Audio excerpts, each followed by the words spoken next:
Well, thank you for the introduction. I want first to apologize.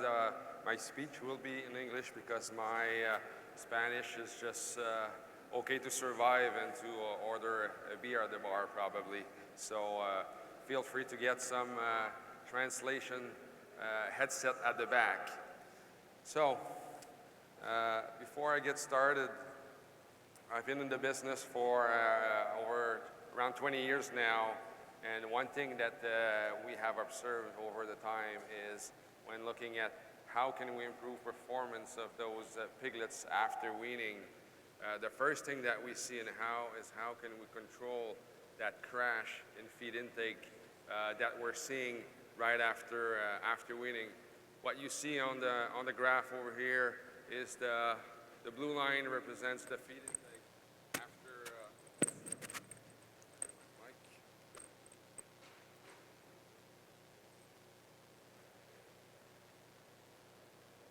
Sorry.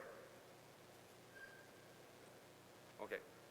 So the blue line represents the feed intake, and as you can see right after the weaning, the feed intake drops, and that is hurting the performance, and that's also hurting the health and the capability of the piglet to meet some challenges that we'll be facing after weaning. So how can we, why is that happening? There are different things, but we have to acknowledge that weaning is a really stressful event, and a lot of things are happening around weaning. He's changing diet, moving from a milk diet to a vegetable diet. He's changing housing. He's being moved. He's being, I would say, meat mixed with other counterparts. So there's lots of things happening, and we also use a lot of antibiotics during that period to actually control bacteria, but we do select for certain bacteria. So for those reasons, the crash in feed intake is important and is actually a challenge for the piglets, because if it doesn't eat energy, and it doesn't eat any of the formulation and nutrients that we have put in this diet to help him battle and perform. So I think the first thing that we have to manage is that when the pig is challenged, we create a dysbiosis, and then it's a door opening for the pathogen, and then we can create scour and diarrhea. So feed intake is one thing that I think in nutrition as well as in management, health management and farm management, we have to control. We want that piglet to eat that ice cream cone as soon as possible. And if we do that, everything is easier. That's the one thing that we have to remember. When we looked at piglet nutrition over the years, the objective has always been to how can we improve the performance of those pigs. How can we have these pigs heavier at the end of the nursery, because they normally stay a certain amount of time or days in the nursery. But there are other things coming our way to challenge the way we feed those piglets. And the first thing I want to introduce to you is the use of zinc oxide. You know, zinc oxide has been used for more than 20 years in our diets with success. But there are some new legislation in some European country, in Canada, where they will limit the use of zinc oxide. But why was zinc oxide so successful? What is the benefit of using zinc oxide? As you can see on that graph, zinc oxide has three main, I would say, component or three main mode of action. The first one is it has an influence on the microflora. You have more diverse microflora, and you're also selecting for microflora that will be producing VFA and butyrate, and then that can be used as an energy source. We also know that zinc oxide will have an effect on the gut health and the gut development. So the enterocyte, the brush border, the mucin production will be promoted by the use of zinc oxide. and it also has an effect on the reduction of the inflammatory response after weaning. So it has a lot of mode of action. It has been successful over the last 20, 30 years. But why are we, I would say, questioning the use of that tool? The reason that is quite simple. Over the last few years, what we have seen is the, I would say, appearance of heavily aggressive strain of E. coli that are resistant to zinc oxide. So even though in some situation we're using high level of zinc oxide, some E. coli strain were able to create diarrhea and scour problem because they were resistant to zinc oxide, because we've selected those population over the years. And the other thing that just came out in the science in the last few years is that when we do use high level of zinc oxide, we trigger the gene of antimicrobial resistance. So there is a close relationship between the use of zinc oxide and the antimicrobial resistance. So when you use high level, then you will select also E. coli or other bacterial strain that are also multi-resistant to antimicrobial. So that's why in many countries they are questioning the use of it. There also the environmental part, because zinc can be then accumulated in the soil and can leach in the water. So there is that part, but I would say the main question is about the antimicrobial resistance, because it's becoming in animal as well as in human health a very important threat that we have to take care of.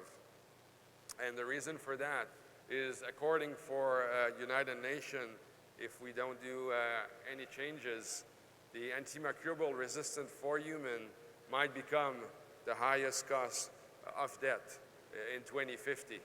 So it's a really important aspect. The livestock industry is not solely responsible for that, but we do have some responsibility to take, because we are, in terms of grams, in terms of kilograms, the livestock industry is the biggest user. So we have to take that into account. So it's not a question everywhere around the world, but it is in Europe, it is in the United States, it is in Canada. So when the ball start rolling in some countries of the world, it will certainly be here and be in other parts of the world sooner and later. So we might try to think about it earlier than too late, because then we can prepare ourselves to live without antibiotics. And I think that's important. And I think that's what Dr. Batista mentioned earlier about biosecurity. Biosecurity is one part, but how to feed those pigs without these tools is also one thing that we have to look at. So, and if we do actually relax the use of antibiotics, there has been proof in some country that the multi-resistance or the antimicrobial resistance is reversible. So if we look at the graph on the right, this was the situation in Netherlands in 2009 on the pigs, where we had a lot of bacteria that were multi-resistant. If you take that picture 8 years later, you see that there's less bacteria that are multi-resistant to antibiotics. So whenever you stop or you reduce using of antibiotics, you have I would say, a reduced number of multi-resistant strain, and now you have a more usable toolbox of antibiotics to battle against the disease when it's actually needed. So that being said, performance is one thing, but we have to manage, I would say, the use of, or the less use of zinc oxide and antibiotics in the future. So what can we do in order to reach those goals in terms of nutrition and science? This is what I will be talking about in the next 30 minutes. The first item is the nutrient kinetics, followed by the amino acid requirements in certain situations. Then we'll look at fat sources. How can we manage the different fat sources and how they are influencing the performance? And we will finish by organic acid and additive that have an effect on gut health. So let's start with nutrient kinetics. Everybody knows that when we buy raw material, either grain, cereal, or soybean, we can define these in three main categories, which are the starch, the protein, and the fiber. After that, these parts are digested. And the digestion is evaluated using the SID, crude protein, the ileal digestibility of crude protein, or the ileal digestibility of lysine. This is how we've been formulating over the years, and it has worked well in most of the situation. But what we are seeing in the last few years is that the kinetics at which, or the rate at which these nutrients are actually digested or hydrolyzed in the stomach, in the small intestine, can differentiate from different source, either protein, starch, or fiber. If you look at the graph on the top right there, the blue line represents the wheat gluten. The green line represents soybean meal, and the orange line represents potato protein. So they all have a rate of digestion that is different. At the end, they all have a very important digestibility, but the rate at which it will be digested is different. So the question now is, how can this be influencing performance or diarrhea? When we looked at protein digestibility, first, back in the days, growing pig were used to determine the digestibility of most ingredients that we're using in our diet. But according to many authors, especially Stein from Illinois, the growing pig is not a good representation on how piglets are actually digested ingredient, because when you wean a piglet, its capacity to produce gastric acid and proteolytic enzyme is very limited, so therefore the digestibility is not the same. And if you look at the graph here, you have on the blue line wheat gluten, and the red line is soybean meal. So after a meal, we saw that corn gluten amino acid were present in the bloodstream or in the plasma much more rapidly than soybean meal is, even though if you look for 180 minutes after the meal, they all have similar digestibility. It looks like the kinetics is influencing the appearance of the amino acid in the plasma. So we hypothesize, along with other authors from Wageningen University, that kinetics might be influencing the performance of the animal, or might be influencing the appearance of diarrhea after a high protein meal. And to do that, we first actually looked at a lot of protein ingredients and see how they actually, what rate they are digested using an in vitro method modified for a piglet, because as I said, they have a different capacity to digest ingredient right after weaning. So when you look at this, you see that, not surprisingly, whey powder is right on top, so digested very rapidly in the stomach and in the small intestine. Plasma is the orange line there, but corn is the light blue around the 70 line, and you have canola meal or rapeseed meal in green, and soybean concentrate in yellow. So even though these, at the end, these have similar digestibility. The rate at which they are digested is very, very different. So after I would say, a survey of many, many ingredients, we were able to formulate diet with different level of fast protein or slow protein, and try to see if these were influencing the performance of the animal. And in fact, it did. So on the screen you have 4 lines, but the blue line is a diet with higher level of fast protein, so protein that is digested very quickly after a meal, and you see the appearance of amino acid in the plasma quite quickly. And the green line represents a lower level of fast protein, but a digestibility at the end that is very similar.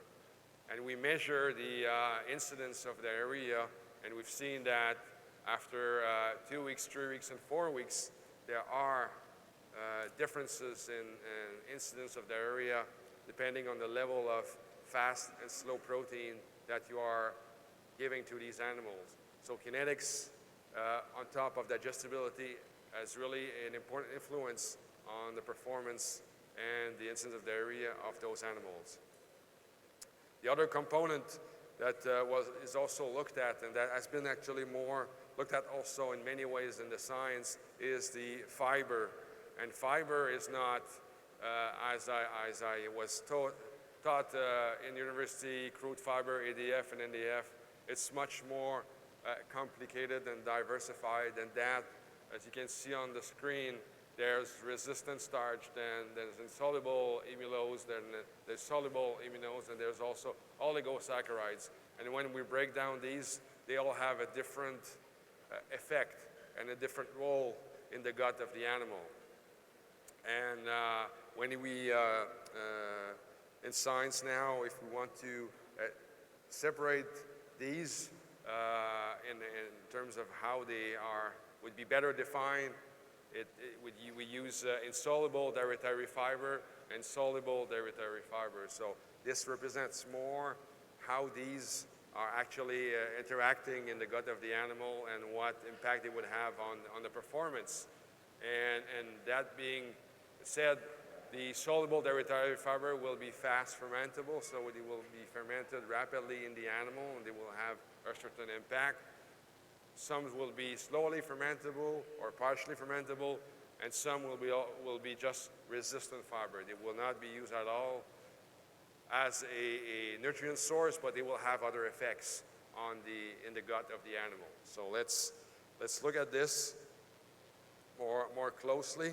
But before that, I think it's interesting to see how these, when we use these, how they could be represented in certain grain or in certain ingredient. And surprisingly, there are lots of difference between fiber ingredient when we, I would say, segregate that in fast fermentable, slow fermentable, and resistant fiber. So the fiber ingredients are not all the same. They are quite different when we look at how they will be fermented or handled by the animal. Just as an example, you have on your right the oat hulls, and at the bottom on the right, and just on the left, you have sugar beet pulp. And the difference is mainly on the blue, which represent resistant fiber. So there's lots of resistant fiber in the oat hulls. And on the opposite, if you look at sugar beet pulps, there's less resistant fiber, but there's a higher level of fast fermentable fiber. So when you do work with fiber ingredient, knowing that means that you cannot substitute them one to another because they will have a different action in the gut of the animal. That is really important to know. This is where now the science of fiber is heading. We know better how these fiber are working and how these fiber are actually working in the gut in terms of how they can influence diarrhea, how they can influence performance. Let's look first at fast fermentable fiber. So these fiber will be fermented quite rapidly by the microflora, and it will then become Then we generate the VFA, so volatile fatty acid, and these volatile fatty acids are used as a source of energy for the animal. So that is an interesting part. On the other hand, the resistant fiber will not be used by the animal, but they have, because of what we call the scratch factor, they have an impact on the development of the gut, on the development of the enterocytes, on the regeneration of the enterocytes. So they are also helpful in the development of the gut, and they also have an effect on the transit time from the stomach towards the end of the large intestine. So they will kind of speed up the transit time, so giving less opportunity for the pathogenic bacteria to use that and to grow in the small intestine. So they have different functions. So that is also interesting to know, because it can actually drives the formulation of our diet, depending if we're aiming for performance or we're aiming for gut health type diet. And we tried this in a few studies, and what we observe actually is in a challenge situation. So we're actually contaminating the pigs with E. coli, and we looked at how they react to different diets. We've seen that using slow and resistant dietary fiber is actually helping the piglets to cope with challenges, with gut health challenges. So that's interesting. On the other hand, using fast fiber in that situation is not helping, is actually deteriorating the capacity of the piglets to cope with the challenges. On the other hand, in the standard situation, the commercial situation, when we use fast fiber that are represented in the blue and yellow column here, we see starting 10 days after weaning, what we observe is that using fast fiber is actually improving the performance of those piglets, though they are bigger at the end of the nursery. So the impact of fermentation and the energy that they get from those fiber is actually improving the growth rate of these animals. So kinetics is a new way of looking at the nutrients, or it's actually giving I would say, more precision over digestibility. I think we're just scratching the surface right now, but it's certainly, looking at these results, it's certainly interesting to see that there are ways to promote performance or to help the animal cope with challenges using this new knowledge. In amino acid now, I think everybody knows that there are, I'd say, 20 amino acids, and there are essential and non-essential amino acid.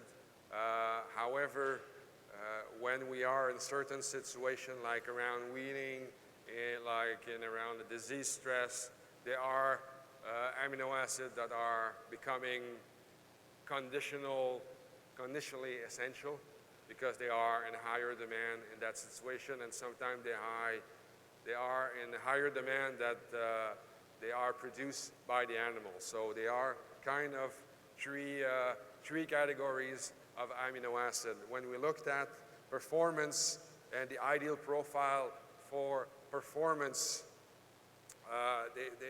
on the screen you see different references, either from France, from Great Britain, or from US. The amino acid ratios are not so much difference, and when you use that, then you are promoting growth of the animal, which is what we are looking for. And the other thing is, since the young piglet is limited, bulk limited, so is physically limited to eat, when we do increase lysine in the diet, we see an improvement in the growth rate. That is known. And when you want to increase the rate of gain in the nursery and increase the weight of the animal, if you increase the lysine level to really meet the potential growth of the animal, you will see a response. However, in some situation, it doesn't work. In some situation, when you have challenges or when you have lower level of antibiotic of zinc oxide, you might create diarrhea. But you are using a higher level of lysine, you are using a higher level of crude protein. You might not see the response you were expecting. It's because in some situation, when pigs are battling against diseases or gut health challenges, they have a different amino acid needs. And that has been actually firstly shown by Williams around 20 years ago, when he showed that the lysine actually requirement when piglets are challenged or are under a disease situation is lower than when they are in complete health and growing like crazy. You see that the arrows are not the same. The blue line represents maximum growth, so a lysine level of 1.2, and in a disease situation, the plateau is around 0.9. So that's just an example that the requirements are changing based upon how the health of the piglet is. And this is actually driven by the need of the immune system. And the immune system, it doesn't need the same amino acid profile that lean growth needs. It needs different amino acid, and therefore there's less amino acid that are going through muscle deposition. So the driver in some situation becomes the immune system, and we have to feed that immune system. We have to feed the gut that is actually trying to regenerate, that is trying to cope with E. coli challenges. And the nutrients to feed these are not the same.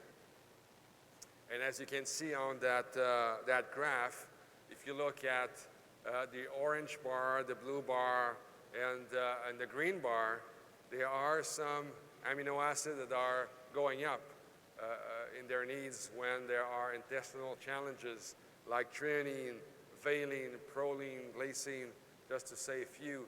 So the requirements are really changing when depending on how the piglets are challenged.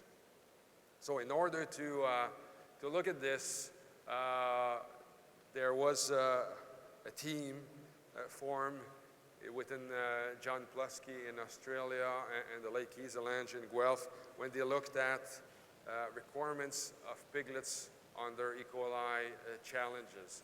What are those requirements? Is there any amino acid that are changing when pigs are challenged? And actually, there is. The first one that they looked is the ratio of methionine and cysteine under a challenge. And you can see on the screen the 0.55 is the recommendation from the NRC. But they were able to demonstrate that, yeah, the requirement for those are much higher when these pigs are challenged with E. coli. So that's one, that was actually the start of the numerous trials and numerous research about amino acid and disease.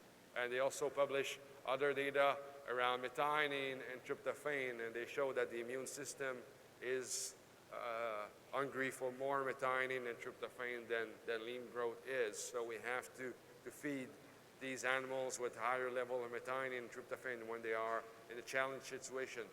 And the challenge situation is only, the weaning process is a challenge situation. So at weaning, the challenge is high enough to, and the piglet is changing enough that the requirements might be different for that small period.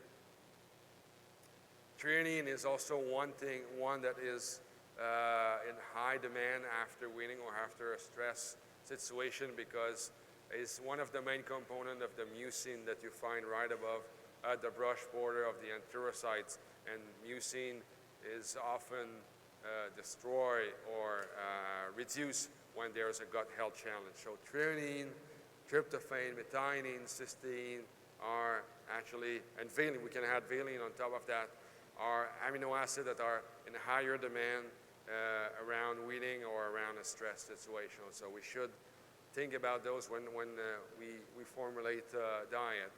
And we did, after that, we looked at different amino acid mix, knowing that. And in a challenge situation, we looked at either growth performance. We had our control diet, which represent the ideal amino acid profile that I showed you earlier. And we compared that to different mix, so with different amino acid profile on methionine, cysteine, threonine, tryptophan, valine. And when you look at the results after 2 weeks or after 4 weeks, you can see that mix A strike as the best to support performance of the animal in a challenge situation.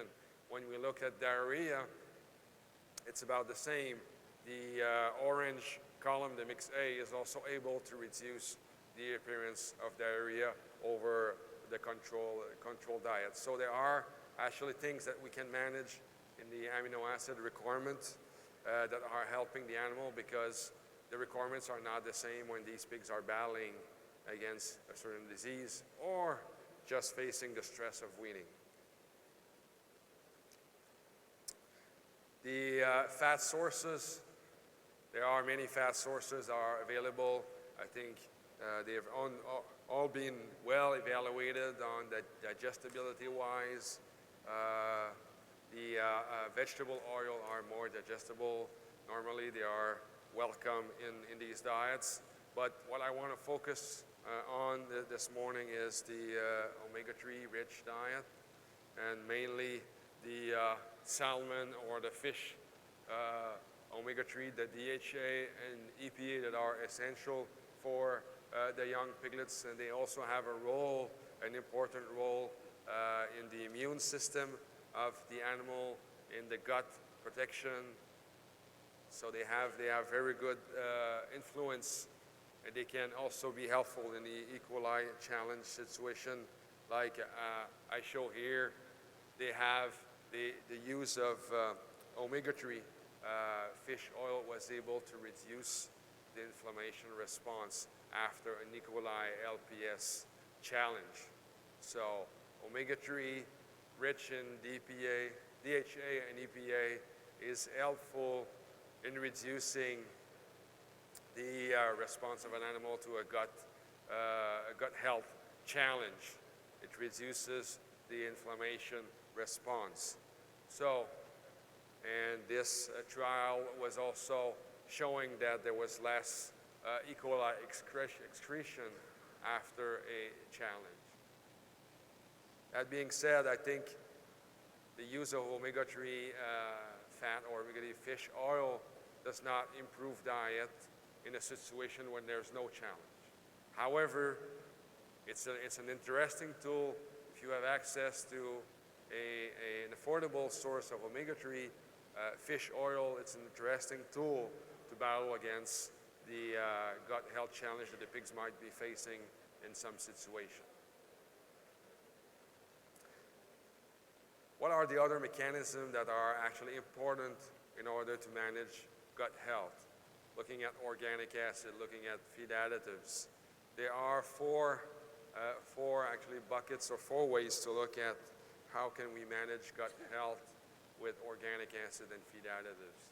The first thing is we want to prevent the bacteria to be actually not ingested, but to transit from the stomach towards the intestine, because we have to know that when we have an E. coli challenge, it's because the pig has actually eaten that E. coli in some way. So we want to prevent that E. coli travels down the gut and influence the small intestine. We also want to promote the gut barrier function. We want to make sure that the gut is healthy and stays healthy, and we help him battle some challenge that he may have faced. Third aspect is we want to stabilize the microflora, especially in the small and the large intestine. And there's also, the other thing is, can we influence the immune system to be more responsive to any challenges? So this is, in one picture, one way to battle against, to help piglets cope against challenges using organic acid and additive. So how can we do that? We look at these ones after each other. Let's start with the acidifier. I showed you, or I told you earlier, that the pig is not competent as a mature animal after weaning to produce gastric acid. And gastric acid is important to start the digestion of the protein, the starch, and the fiber. However, gastric acid is also important because it drops the pH of the stomach. And when the pH of the stomach is below 4, then some bacteria will die because the gram-negative bacteria like E. coli, like Salmonella, they do not survive below a pH that is under 4. So what we want is that to help that animal first to digest the nutrient, but also to maintain that pH to a level below 4. That's why we want to use the acidifier in that period. And to do that, we will use two ways. We will use acidifier, and organic acids. And I will tell you why we use organic acid. And we also want to reduce the buffer capacity of the feed in order to drop the pH. Because normally the feeds that we produce are more or less buffered, and we want to make sure that we don't buffer that too much to allow the acidifier to work well in the stomach and to drop the pH as quickly as possible. So how do we do that? There are, and I would say a long list of organic acid or acids that are available on the market. I'm sure you've seen many of those, but they do not have the same efficacy.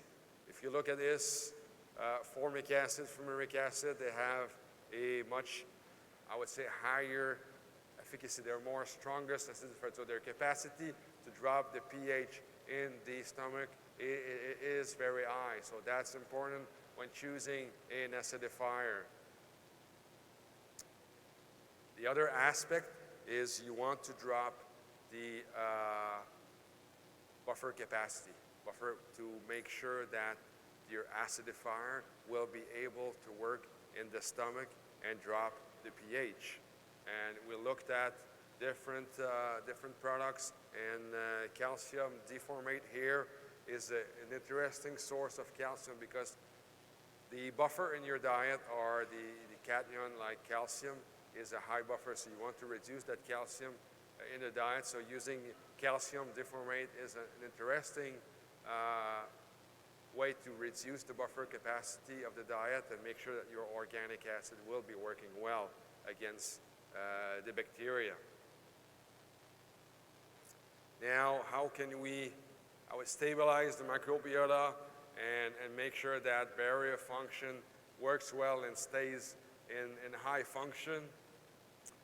What we want to do, when you actually wean the piglets, this is how the intestine looks like. You have crypt and villi that are looking like fingers like that. You have multiple enterocytes, and you have tight junctions between each enterocyte. This is a perfectly healthy pig, healthy intestine, and this is what we want to do. However, when a stress appears, either weaning or disease, this is how the crypt and villi and the enterocyte can look like. So what happens is that it reduces the capacity to digest or to absorb nutrients, and on the other hand, it creates hole between enterocytes where you can have translocation of toxins or bacteria. And this is what we see on that image there. When you have actually tight junctions that are affected, the tight junction disappear, and then you have a leaky tight junction, and this can create issues. So there are some compounds, some phenolic compounds that are actually triggering the genes to produce or to regenerate these tight junctions more quickly to make sure that these holes, if somehow bacteria or stress were able to disrupt they are regenerated as quickly as possible to make sure that your enterocytes are tight and there's no possibility for the toxins or the bacteria to translocate into the bloodstream and create even more issues to the animal. The other thing is we want to make sure that these mucosal barrier is healthy. So feeding butyrate is well known. There's lots of science around butyrate, but if you are able to bring butyrate to the enterocyte, then butyrate is an energy source to the enterocyte. So if you want to regenerate enterocyte, it's a good way.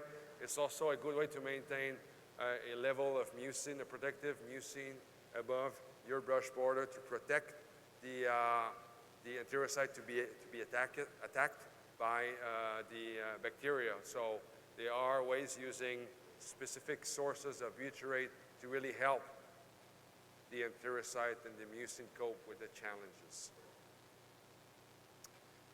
Microflora in the small intestine, how can we help the, I would say, the establishment of a stable, diversified, and varied microflora? We can use organic acid that have higher pKa. What is pKa? And I'm going back to your organic chemistry classes. The pKa is a pH at which 50% of the acid is dissociated. So when you look at this, you have the pKa of some acids there.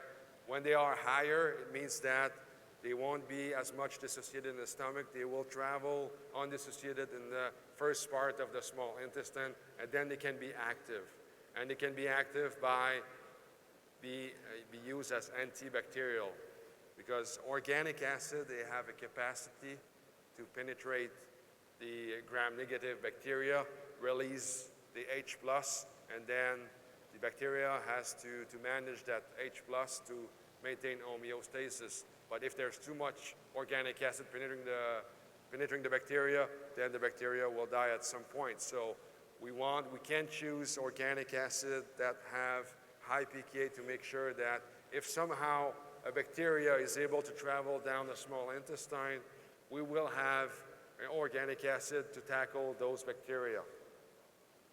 And we have a list of organic acid that have good effect on gram-negative bacteria, but if you use medium chain or short chain fatty acid, organic acid, we can also tackle gram-positive bacteria. So depending on what challenge you have, it's either gram-negative or gram-positive, I think we can, or you can choose different organic acid packages to tackle the challenge that you have. So there are other additives that can be used. There's a list.